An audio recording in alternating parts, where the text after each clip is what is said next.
Good evening, everyone.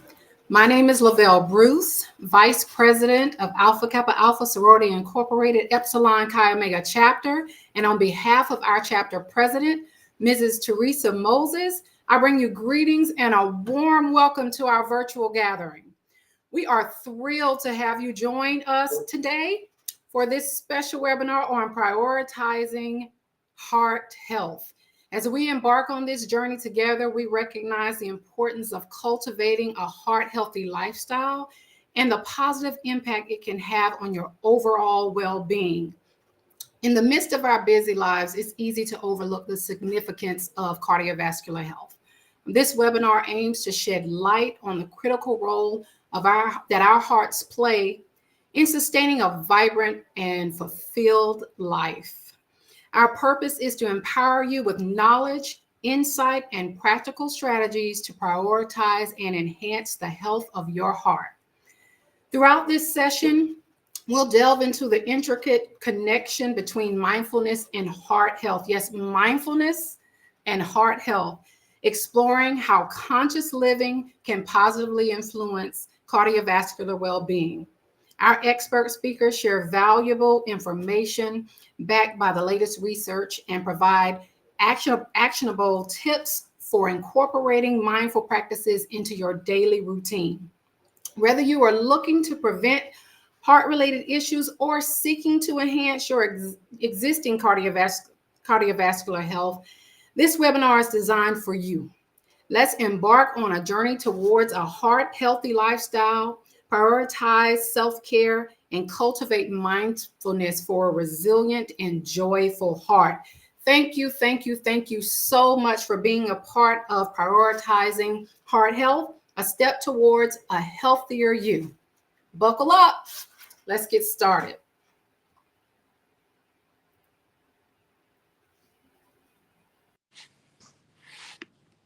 Good evening. I'm Catherine Kitt with Epsilon Chi Omega.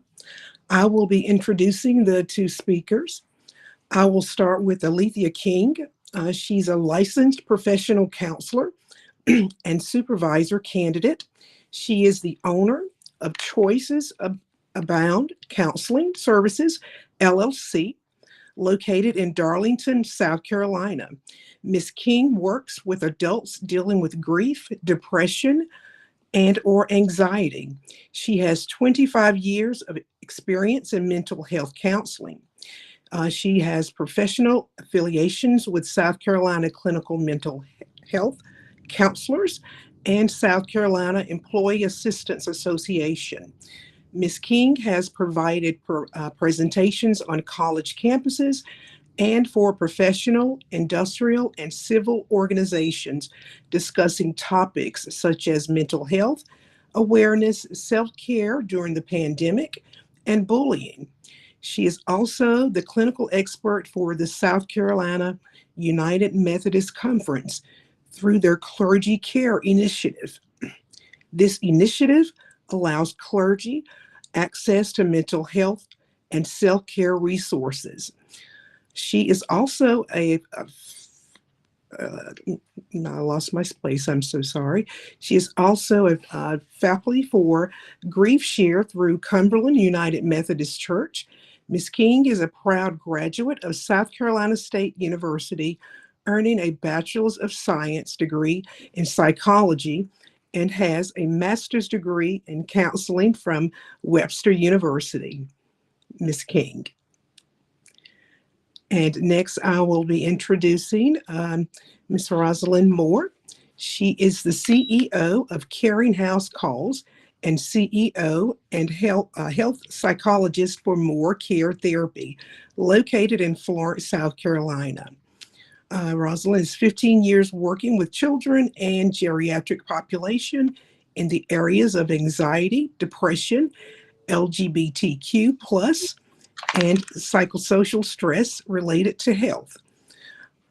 Rosalind received her bachelor's degree in psychology, minoring in geriology from Kaplan University in 2007. Afterwards, she pursued a master's degree from Capella University in Human Services. She later attended Webster University to study mental health counseling and is currently enrolled in the doctorate program at Walden University, expanding her knowledge in health psychology. In conjunction with her degree, she also received certification as an autism specialist, child and adolescent level of care, utilization system, or CALOCUS, dementia practitioner trainer. She has invested more than 10 years of working and in 10 communities and more by providing individuals with home health resources, hospice resources, and various platforms of mental health therapy, as well as preventative health care resources.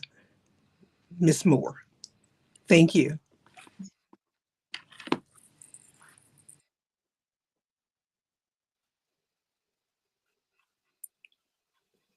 All right. Good evening, everyone. I am Carla Jefferson. I serve as the program chair of Epsilon Chi Omega, and I will be serving as your moderator this evening. We have two phenomenal panelists, experts with us today. As you know, February is Heart Health Awareness Month, and we're going to have a conversation with our two experts about how mental wellness and mindfulness all can tie into heart health. So we have a few questions for our panelists, but we're also asking that if you have questions for our panelists, if you will please put them in the chat, and we have someone who will be moderating that chat, and then we'll throw those hardball questions at them at the end of this evening's session. So let's get started. All right, so our first question, and I'm going to ask Rosalind to start us off.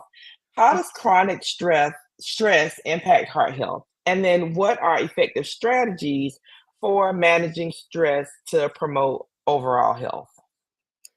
Okay, chronic stress is a very serious condition. It can link to hypertension and cardiovascular disease. And also, if it's extremely chronic, you can go into a cardiac arrest. And for order to prevent those measures, you're going to have to exercise, eat well, drink water, decrease stress by meditation, therapy, meditation at night, in the mornings. But the biggest thing is exercise. Exercise can definitely help you decrease your levels of becoming any type of chronic stress or having any type of issues with having going into cardiac arrest, which a lot of people have heart attacks all the time. And Black people are like the number one cause of stress is heart attack. And it's very common. All right, thank you. Alicia, Mrs. King, I'm going to start saying Ms. King and Ms. Moore. It's going to be a little more official. What would you have to add to what Ms. Moore already said?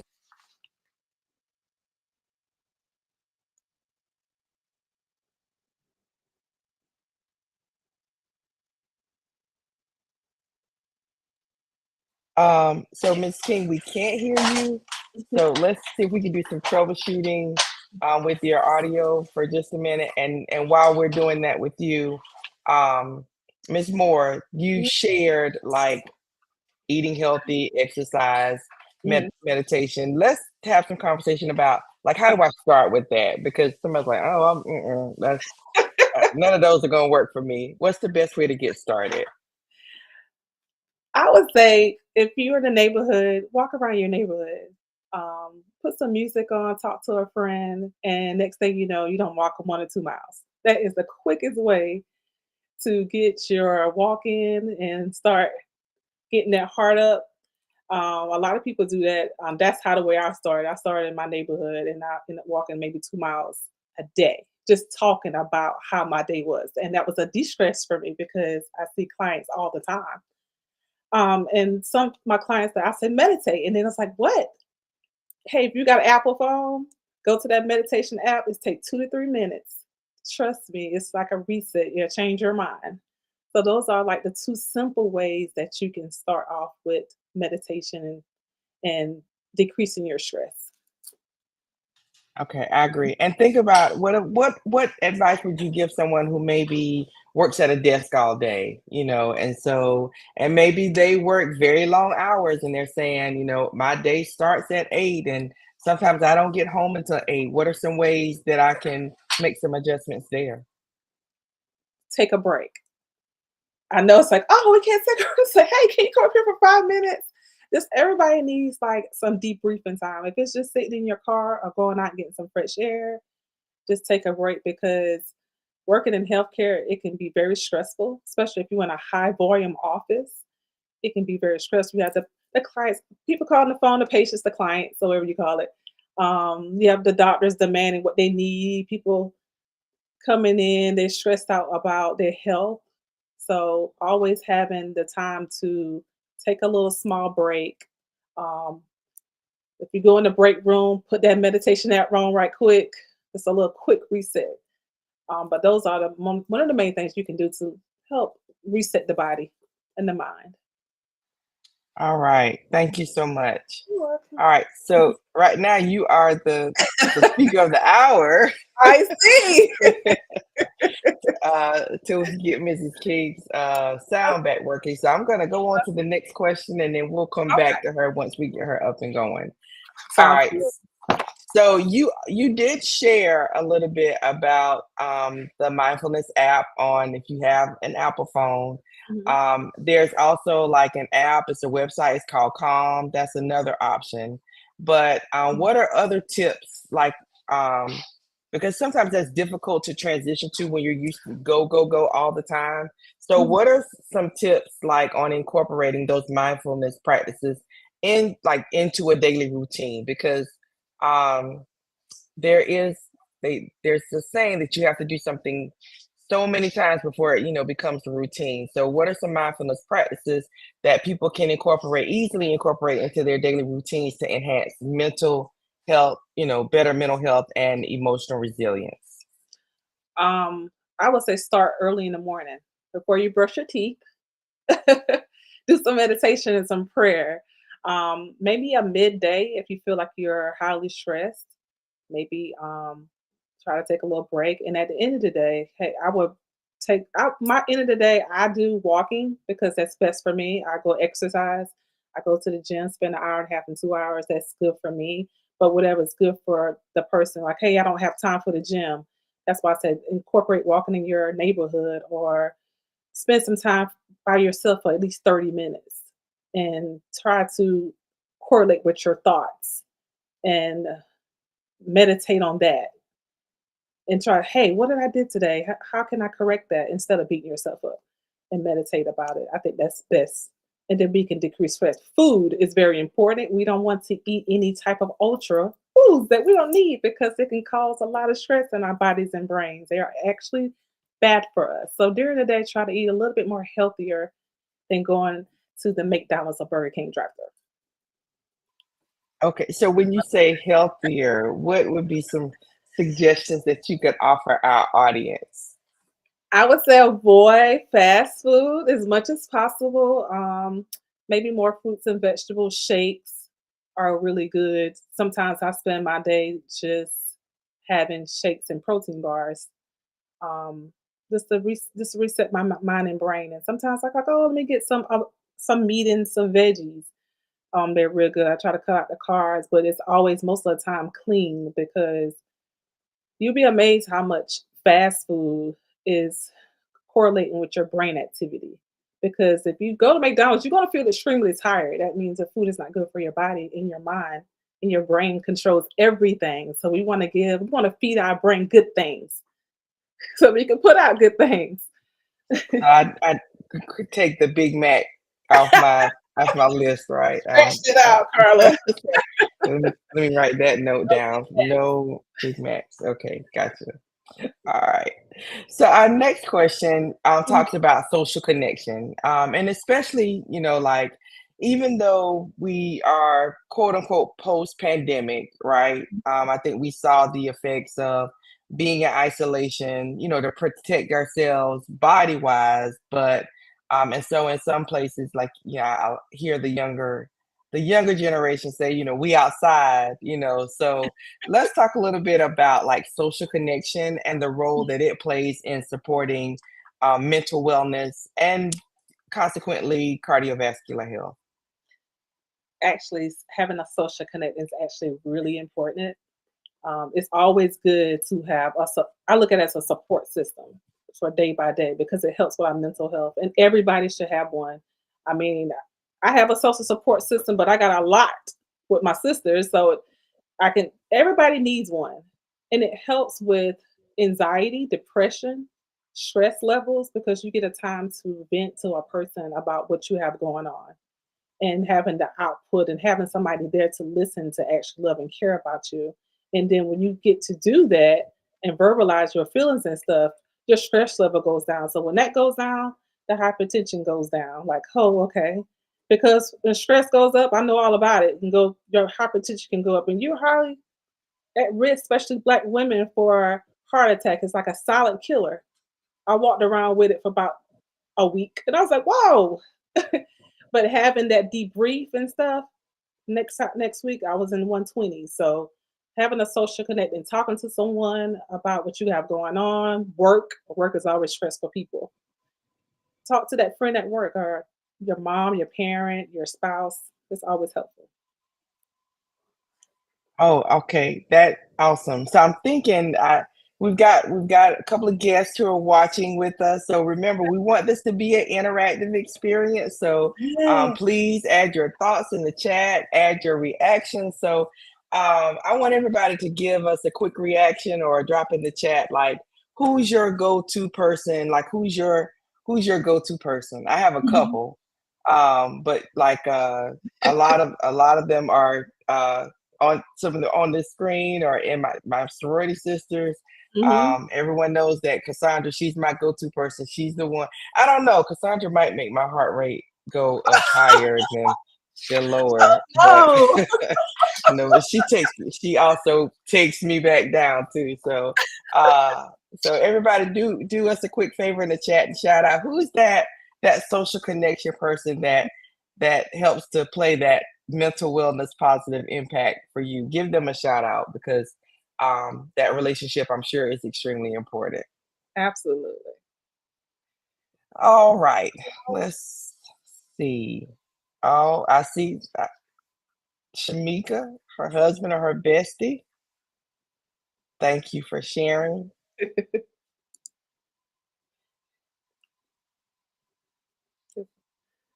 Family is so important, right? Absolutely, absolutely.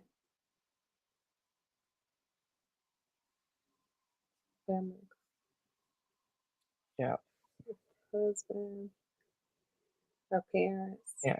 It's ironic that sometimes the person that can raise it can also help to lower it, right? Oh That's yeah. that relationship. That is very So, true. so yes. Thank you so much for sharing, audience with us. We appreciate that. Yeah. All right. So our next question, and you talked about this, a little bit more. I mean, you talked about this earlier, and we're going to ask you just to kind of add because it never hurts to hear it more than once, right? Right. Um, and how does regular physical activity contribute to improve mental health? And are there specific exercises that are beneficial for both the mind and the heart? Regular activity is actually very important. People should be exercising at least 5 days a week for 30 minutes. You got to get the blood flowing and moving because cardiovascular is like the number one killer in the US right now. So we got to keep our bodies moving and keep the heart rate up. That's why it's so good for you to walk. That's why I say walk and keep that heart rate up. Long as that heart rate over 120, 130, you're in a good range. Um, Going to 140s is good, but we're gonna have to try to keep that heart rate up and down. That's good. Um, I think that's one of the most important things because you don't have to really go and lift weights. It's just like working that heart muscle is important to keep the cardiovascular level rate low as possible. And I like how you shared earlier about starting somewhere, because I you sometimes, like, when you start, you think, oh, I can't do this, like, oh, it's too hard. But you just start, you take a little bit at a time. And if you continue with it, you definitely see how you're able to do things like, oh, I can go longer, or I can go faster, or I feel better and I have better energy. But it does sometimes take that push to, like, just get started. So even if it's just getting up and at your job and walking down the hallway or taking a lap around, the break. So we're going to ask our audience to chime in here and tell us, what are some ways that you work on your cardiovascular health? What are some heart pumping activities or slightly heart pumping activities that you enjoy that will be beneficial for other members of our audience to hear about? Let's see.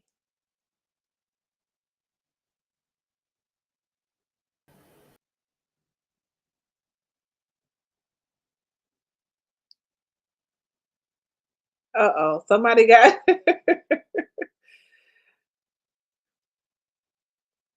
Okay, don't everybody. I know we got some things going on, so we'd love to hear about it. And while we do that, I think Mrs. King is ready. Oh, spinning. Okay, all right. Let's see. How are we doing with our sound, Miss King? Hello? Yes, Can you hear we are me? good to go. Yep, we Yes. hear you. Welcome. Yeah. I Oh, so dancing. apologize. I so apologize. I've been doing telehealth all day, so I think my computer was just like, listen, I am not in the place. I'm stressed out. Y'all are bothering me. It's after work hours.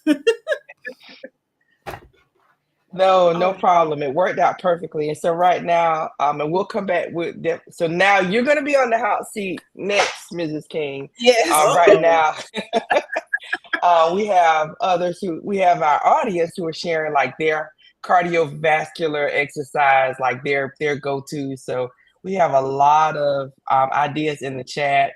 Dance workouts on YouTube. So I love Leslie Sansom.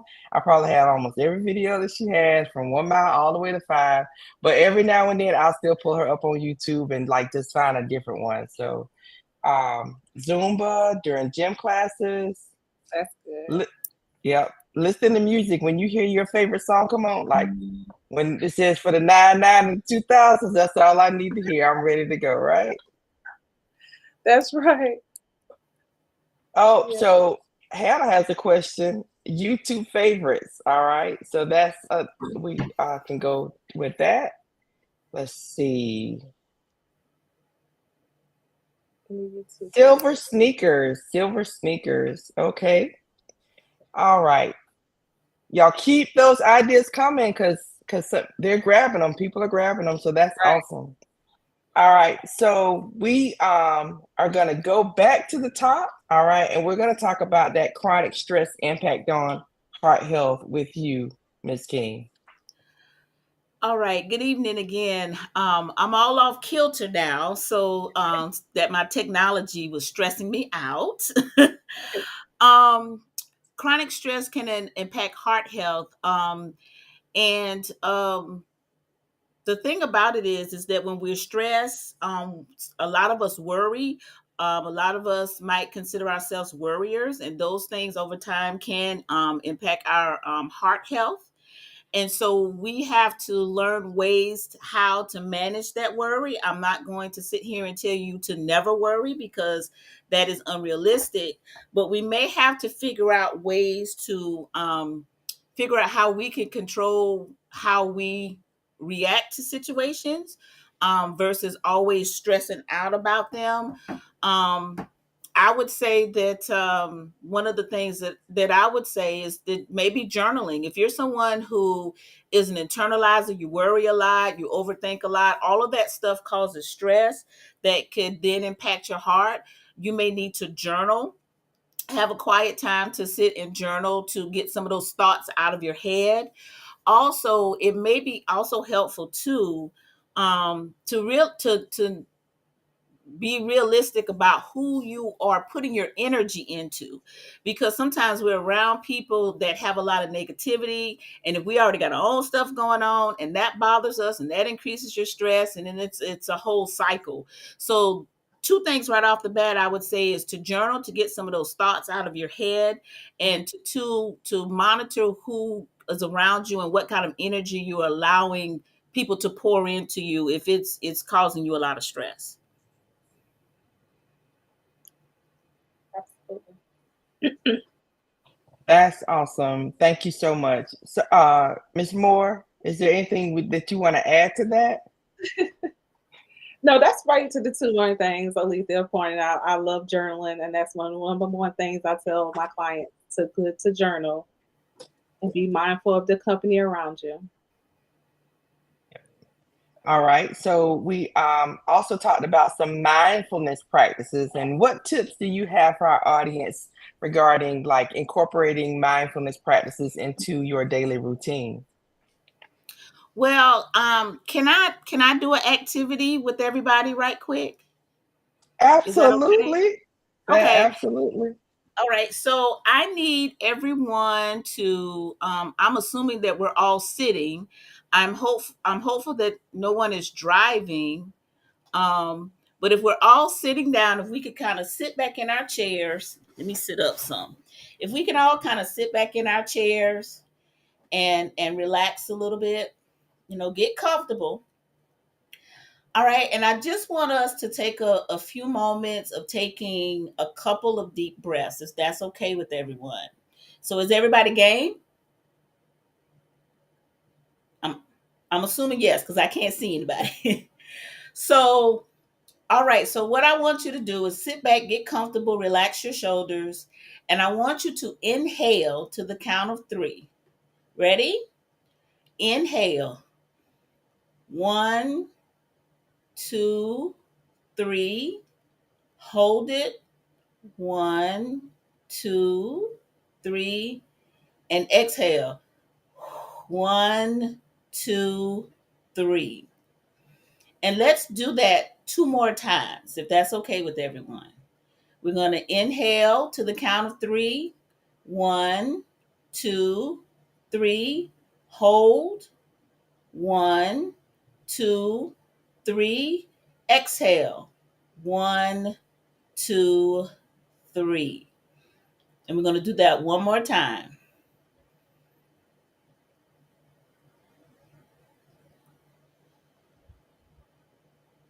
Was that easy for everyone? Uh-oh. Everybody here? Carla? There you go. Can you hear me? We're here. Yes, Okay. we hear you. Listen, We were being mindful. We were practicing our mindfulness. Right. Y'all was scaring me. So we put you on center stage. Plus, I didn't want to see anybody see me, kind of laying out. So, Okay. but no, I actually did do that, and it does make a difference. It does make a difference. I think sometimes during our day, we all have things going on, and we don't sit and take a moment to just breathe. And so I encourage everyone 1 or 2 times throughout the day is to just sit and take a couple of deep breaths and do just like I did to the count of 3 of inhale, hold, and exhale to the count of 3.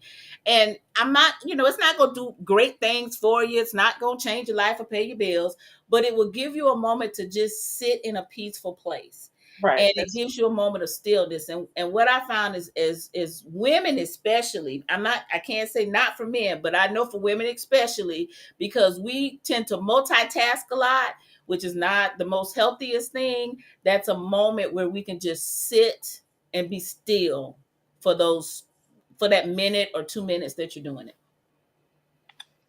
Thank you so much for that. And I always have to throw a little joke in.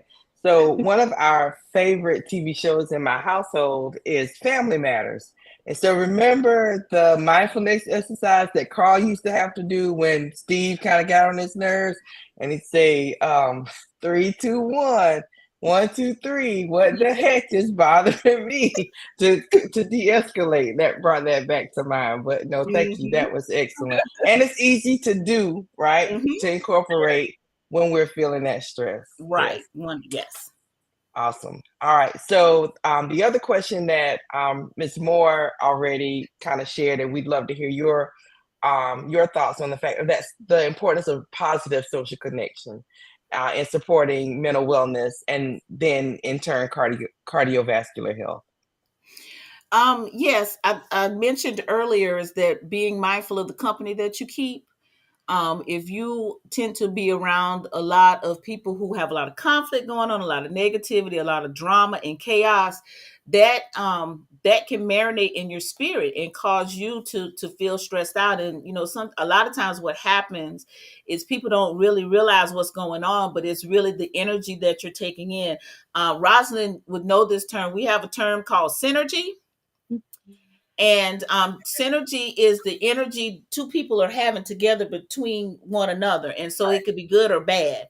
And so you just have to be mindful of and this happens a lot, I think, in families. If there's a lot of family conflict, it also can happen at your job. We all have that one employee that's always fussing and complaining about everything. I'm not saying that you have to be ugly, but, sometimes you have to learn when to step back or to separate yourself from a situation. The other piece to that is allowing yourself to be in social situations where you're happy and you're having fun and you're hanging out and you're laughing about any one thing to another, not necessarily in social connections where you're talking about a lot of negative stuff, but when you're really having fun. I think we probably don't take enough time to really just decompress and have fun, go out with your friends, laugh at stupid jokes, either hang out at each other's houses and everybody brings something to eat and laugh at. Don't get one of them crying movies because we ain't got time for that. Get you one of those feel good movies, So this is not the time to watch the Titanic. This is not that time, okay? But to get one of those every time. Oh Lord, Carla? Is it your song New Edition? If it is, in love where you do the dance routine. Every time that song comes on, I see Carla doing her dance routine. All I know is this. I don't know the rest of it, but Carla knows all of it, and I always picture that in my mind. And every time it comes on when we together, she does the dance routine, and we go to laughing. So those kind of things help you. It releases those feel-good endorphins to help manage your stress and anxiety, and by that, you're also helping with your heart health. Awesome. Thank you. Ms. Moore, you want to add anything to that? No, I'm good. Okay. Okay. So Ms. Moore has already told me that I have to that Big Macs cannot be my go-to healthy meal at this point. And so our last question that I have, and then we'll pull in some questions from the audience. Are there dietary choices that can positively influence mental and emotional well-being? Because when I'm stressed out, that Big Mac does me good, but Ms. Moore's telling me it's not really doing me good. So how do these choices intersect with our heart health? And Alethea, we'll start with you, and then we'll go to Rosalind. Well, I would say that one, you have to figure out if you're an emotional eater. And if you're someone who's an emotional eater, you just need to be honest about that. And Carla, I'm not going to tell you can't have your Big Mac, but what I'm saying is you probably should not have your Big Mac 5 days a week. That's what I am. Because we all have that thing that we like to eat. You'll hear a lot of people talking about, they get stressed out, they'll eat a lot of carbs, or they're like sweets or that kind of thing. And so I'm not going to tell you can't have it, but I'm going to tell you to have it in moderation. And for those who have health issues, if you know that you're struggling with your diet, you may need to have your doctor recommend you to see a registered dietitian to kind of help you with some of those things. And then you also may need to figure out how you can have what you want, but it be a healthier option. So, again, I'm not going to tell Carla she can have her Big Mac 5 days a week. But what she can do is figure out how she can make her Big Mac healthier. So she might have to cook it at home. Instead of using ground beef, use ground turkey, or either get a healthier option of ground beef. There's such thing as reduced fat cheese, but I'm gonna tell you right now, that's not my ministry, so I'm not gonna tell anybody to use it. But if you okay with it, go right ahead. Put a little extra lettuce on it. There's nothing wrong with lettuce. That gives you water to hydrate. And that Big Mac sauce is pretty much the components of probably mayo and ketchup with some sweet pickle in it. So you can make that at home instead of you can use low fat mayo if you're okay with that, but maybe try because ketchup is short of the sodium is okay. Try using some non-fat Greek yogurt mixed with the ketchup with the little sweet pickles to give you the hint of the Mac sauce. Don't use I don't like that. but you would be surprised. You would be surprised. Carla. The Greek yogurt, you might not be able to tell a difference with it. See, one day I'm gonna cook for Carla, and I got a dish I'm gonna make her, and I bet she can't tell what's in it. But all jokes aside, like I do use like the plain Greek yogurt in substitution for sour cream. I do use so I can. So all you're doing is adding some ketchup and the sweet pickle. See, you don't know the difference. Now those really, really healthy people, because I likes to work in my honesty, really, really healthy people would use lettuce wraps as the bun for the Big Mac. Mm-hmm. Gotcha. I don't know too many of us that's going to do that, but if you want to do it, who am I to stop you? But you can't have three. You can't do the three breads. You either got to have a top and a bottom. You can't have a top in the middle. Let's cut out one of the breads. Okay, I would think that, and I'm not sure about this, but they probably make some low-fat breads. Rosalind may or may not be able to say about this. I know now that I get a bread that is less calories. Yeah. So you probably could find a bun that's less calories. So you still have all of the elements of the Big Mac, but half the fat of the Big Mac. Thank you. All right. Okay. I am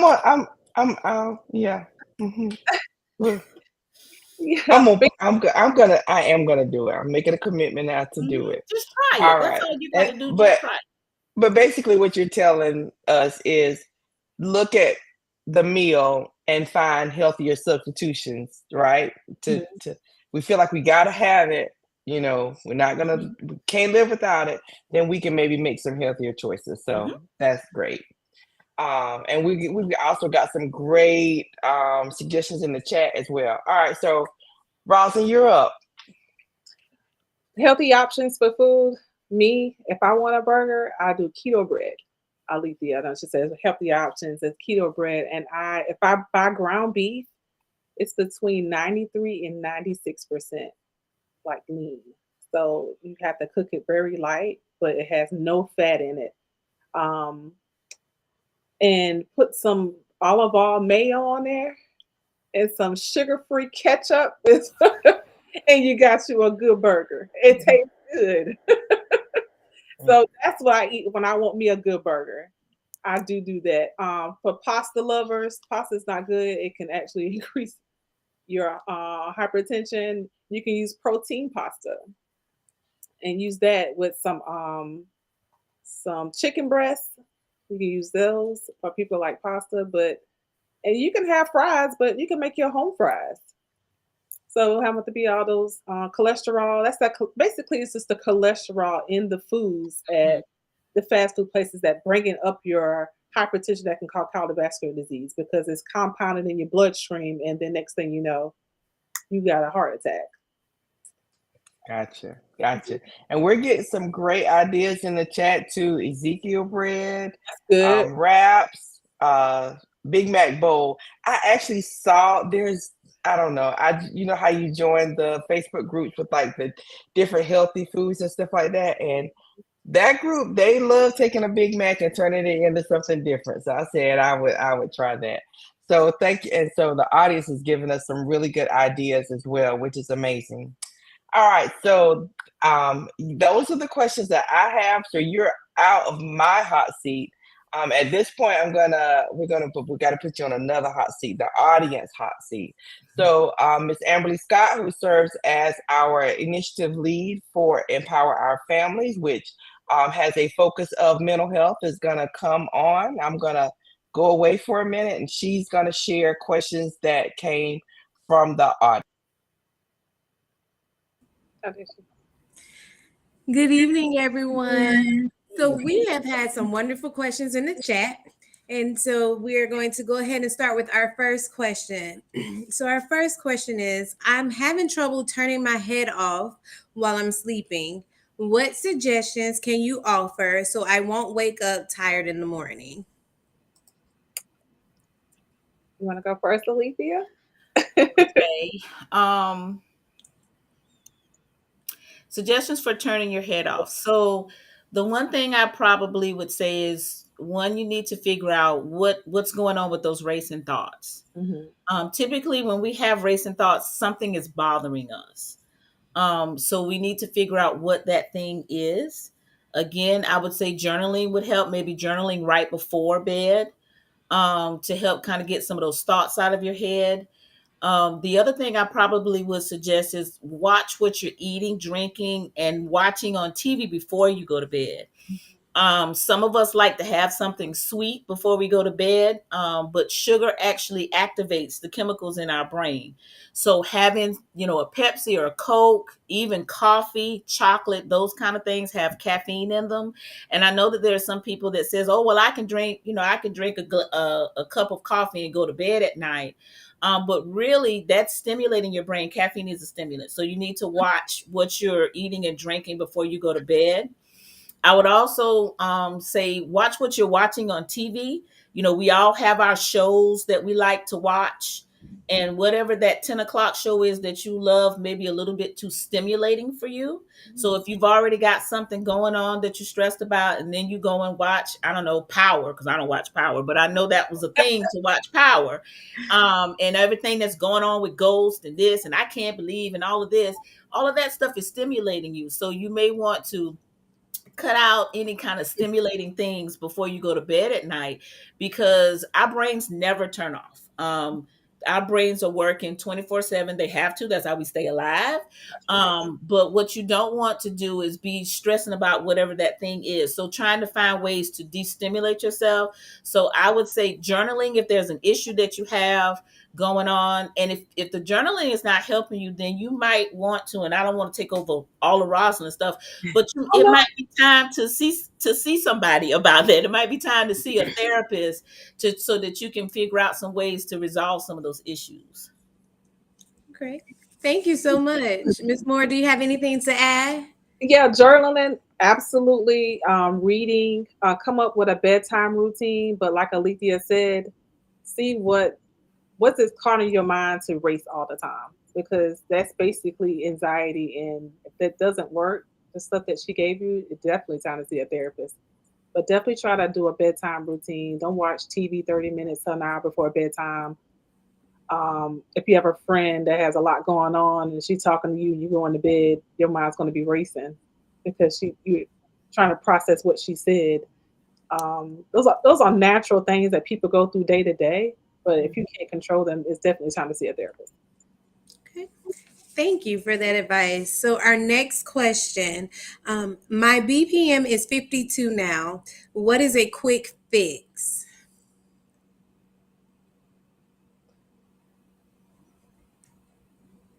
Okay, so I think Rosalind and I have to be a little bit careful about going outside of our scope of practice. If you're having issues with your blood pressure or any of that kind of thing, I would follow up with your medical doctor. And I'm not sure what the BPM is. That's why I'm saying that. So we want to be careful to not go outside our scope of practice. But if you ever have a question about what's going on with your body, I would follow up with your medical professional and make sure to advocate for yourself. A lot of times when we go in, some of us believe that the doctor knows everything, and they are very intelligent, very smart. They spend a lot of time studying, but at the end of the day, it's your body, and nobody knows your body better than you because you're the one that's living in it. And so to just make sure that you advocate for the needs that you have and ask any questions. And I do realize sometimes that, something happens on Wednesday, but the doctor's appointment isn't until next month. Keep a list of questions that you have. Keep that list handy. Make sure you take it with you, because you're not going to always remember everything that's happening. So just keep a list of questions that you might have for your doctor. Okay. Ms. Moore, would you like to add anything to that? Definitely go see your healthcare provider for those things. I don't know if that's blood pressure monitor. I believe it's beats per minute. Oh, beats per minute, like heart rate. Mm-hmm. Mhm. Oh, heart Okay. rate should be like 98 to 100. If it was 52, we probably wouldn't be here. But yeah, 98 to 100 is supposed to be your heart rate. That's a normal heart rate. Okay. And so our next question. So we were talking about healthy foods.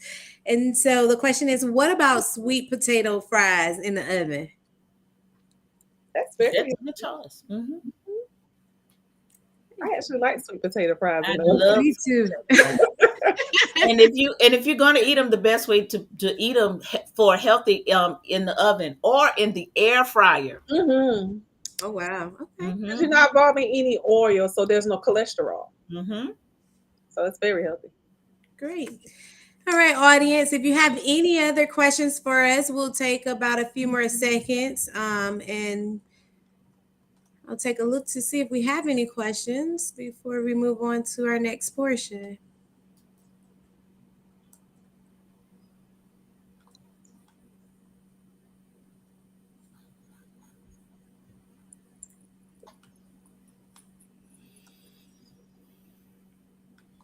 We can't hear you, Carla. I've been doing this for 4 years and I still forget to unmute myself. Thank you so much, Ms. Scott. And thank you so much, audience, for your amazing questions. And so we are about ready to close out. So we always want to share what's going on and what's coming up with Epsilon Chi Omega. So hold Carla, on. one Yes. thing, can I just say something before you switch into that role? Because this Oh, has yes. to do what we were talking about. Closing thoughts for Yeah. our speakers. Yes, that would be good. Okay. So I just I want to encourage everyone that if you are interested in doing therapy, are not sure what therapy is, or have some preconceived notions of what therapy is about, we've been sitting here now for about 53 minutes just having a conversation. I'm sitting here in my office at my home, and Rosalind is at hers, and you're sitting on the other side looking and listening to us and interacting with us. This is the gamut of therapy. We sit down and we have a conversation, and we come up with ways to help you feel better. And if you're not sure exactly how to find a therapist, there are many avenues. But for those who have insurance, the best thing for you to do is either call your insurance company. You can look on the back of your insurance card, and there's usually a 1-800 number, 1-866 or 1-877, something like that. Call them and ask them for providers in your area. Or either you can go on your insurance's website. You would see something that says find a provider, and it will have a list of all of the providers that are on your network. There's also different websites. Psychology Today is the one I think of. There's a Black Girl Talks. Is that what it is, Rosalind? Yeah. There are a lot of different search engines, or you could just put in Google therapist near me, and names will pop up. But I say this information because I find a lot of times that people may be interested in doing therapy, but they don't know where to start. And if they've got insurance, you don't want to get a therapist like your therapist and then find out that your therapist is not on your panel, and then you have to either pay out of pocket or can't get the services. So please start by contacting your insurance company or looking on their website. The beautiful thing that has happened in 2024 is that licensed professional counselors can now take Medicare. Yes. Okay, that's a big accomplishment. So for those who have Medicare, now have access to getting therapy and don't have to pay out of pocket and do that whole thing. And so again, contacting Medicare to see who's a provider in your area, because we want to be able to provide access to all who desire to want to be involved in therapy. Absolutely. I definitely agree. Thank you. That's all I have, unless Rosalind has something. You done covered everything, Lethea. That's awesome, though. It's good. And I do want to add, especially when you go to the doctor's office, Alethea, you probably get clients that are already on medication and never had therapy before. it's just insane. So if you go to the doctor's office and say, "Hey, I'm depressed," and they give you some medication, I would say seek therapy first. Well, there was a really good question in the chat about what can we do to remove the stigma of therapy in our communities. And I think that's such a powerful question for us to be able to talk about. So um, we'll we'll we'll start right now. What are some suggestions? I think, well, I think we just need to watch how we talk about therapy. I just had this conversation in my last session. You know, as especially as African Americans, we are so afraid of looking crazy. And the reality of the situation is there is a lot that is going on in this world right now, currently, as African Americans, that if we're not affected by it, we're hearing about it, which means it is affecting us in the world that we live in now. There is a lot of generational traumas that have been happening that affect us one way or the other. And so we just have to start choosing better verbiage when we talk about therapy. And so I was saying to someone is that if someone asks you, if you decide that you want to go see a therapist, let it not be a secret. Now, you don't have to tell it if you don't want to, because a lot of people are afraid that if they go see a therapist, somebody's going to know. And I promise you that we as therapists don't have a sign that we stick on your back that said, "I just left my therapist's office." We don't do Right. that. But I do think if you decide to go to therapy, tell someone, "Yeah, I have a therapist and that therapist is great," or "I learned such and such," or "I feel better," or whatever the situation may be, so that we can start to, because it's going to, taking away that stigma starts with us. And if we're not talking good about therapy, then other people are going to be afraid, because we think that I'm gonna do the paperwork to take you off in a straitjacket. And I'm gonna be honest, one, we don't use straitjackets no more. And two, I don't have the time to do the paperwork to get you taken off in a straitjacket. I mean, it's just what it is. I have a lot going on. So The paperwork, the wow, paperwork, I don't have the it's time. a lot. Yeah, education. Some people wear therapy. Hey, I just had a therapy appointment. They embrace the road to healing, and I think that's so important for you to educate others and to go to the road of healing, because therapy is definitely not a good bad thing. It's actually a good thing.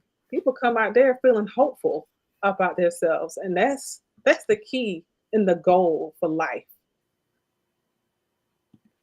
And if you don't want to go to therapy to feel better necessarily, you can go to therapy just to learn something. I'm a grief counselor, and so I spend the majority of my time just educating people about grief and what it is and what it looks like and what happens. And so if nothing else, just go to educate yourself about something you may not know anything about. Absolutely. All right. Well, thank you so much for just such an amazing conversation this evening. Just to recap, with us today, we have Rosalind Moore, who is the CEO of Caring House Calls and also the CEO and health psychologist for More Care Therapy. And she works with children and the geriatric population in the areas of anxiety, depression, LGBTQ plus, and psychosocial stress related health. And then we had with us also Ms. Alethea King, who is a licensed professional counselor and supervisor candidate, and she is the owner of Choices Abound Counseling Services. And so she works with adults dealing with grief, depression, and or anxiety. So you can absolutely look for other therapists, but we have two amazing therapists right here on our screen today. And so we just want to thank them so much for taking the time out to support us to support us in today's conversation. All right. So we're gonna say goodbye just for a minute. So don't go away, because they're gonna come back just for final thoughts and thank yous, but they'll be right back. All right. So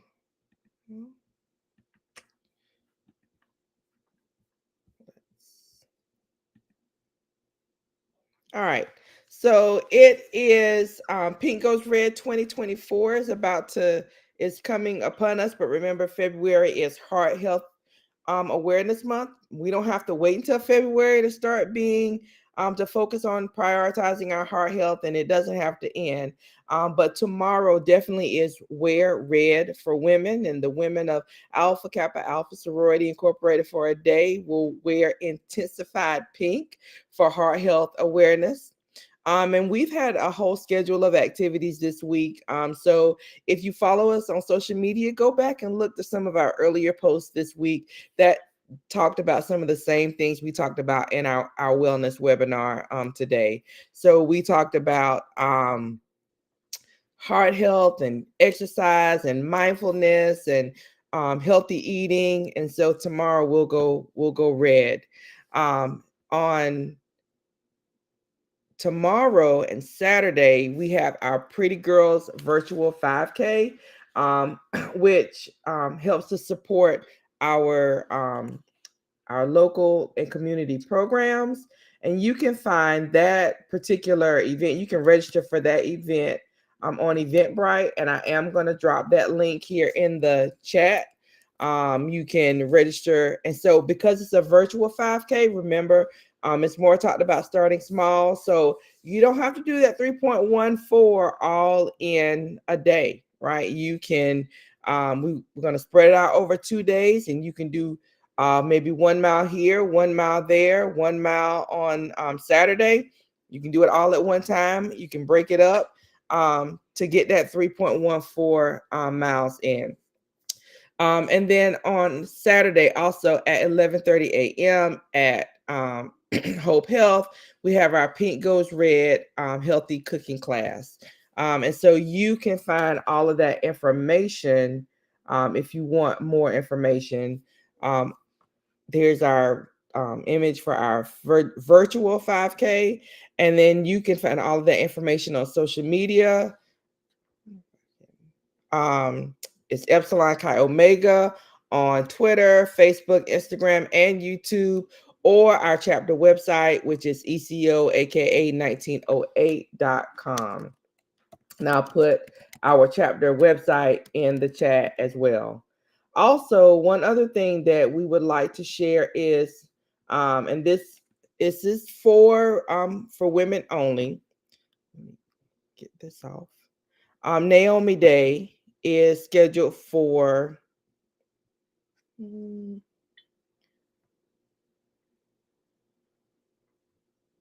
I'm sorry. It is .org. I think I typed too fast. ECO-1908.org. All right, is our chapter website. It is also,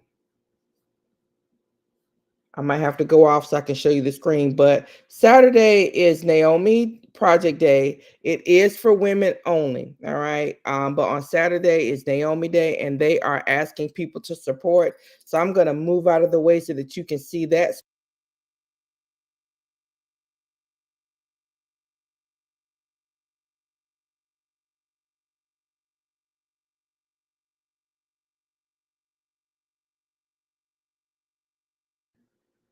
And they are looking for women or groups of women to come and volunteer their time on Saturday from 8 to 1. And I put that link in the chat as well, naomiproject.com. So lots of opportunities to serve this weekend and to engage our healthy cooking activity. We have someone who is there that's going to talk to us about juicing and some of the things that Ms. King and Ms. Moore shared about, like making healthy switches. So it's really going to be a great event. If you can come out and join us, you can register for all of our events on our chapter website. Don't forget the Naomi Project. We'd love for you to participate in our virtual 5K.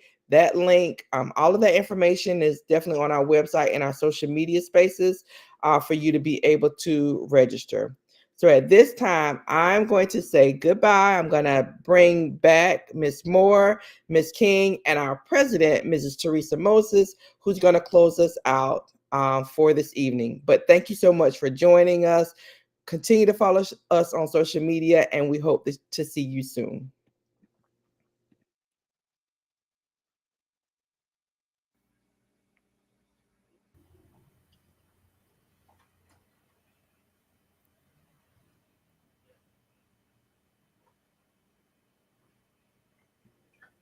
All right, Ms. Moses, you're up.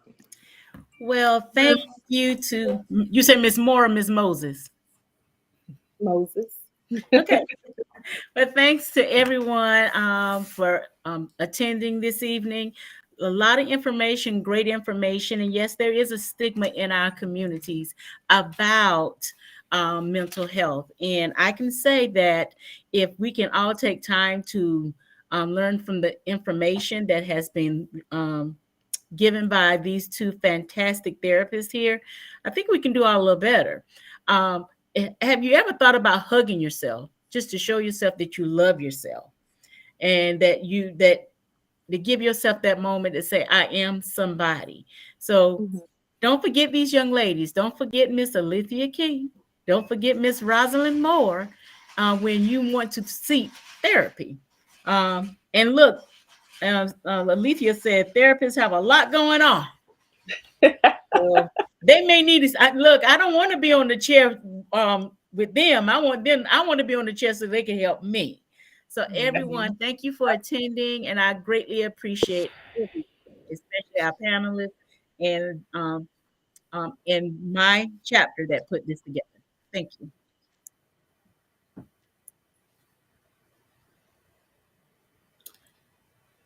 Teresa, can I say something?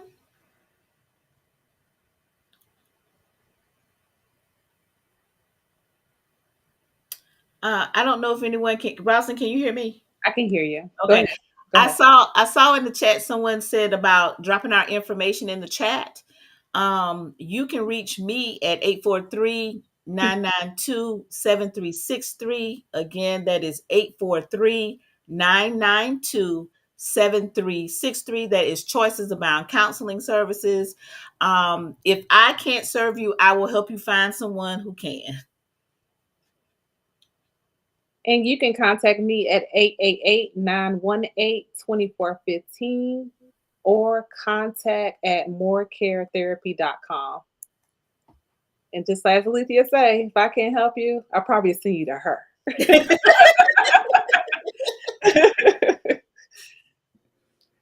All right. Once again, thank everybody for joining, and we will see you soon.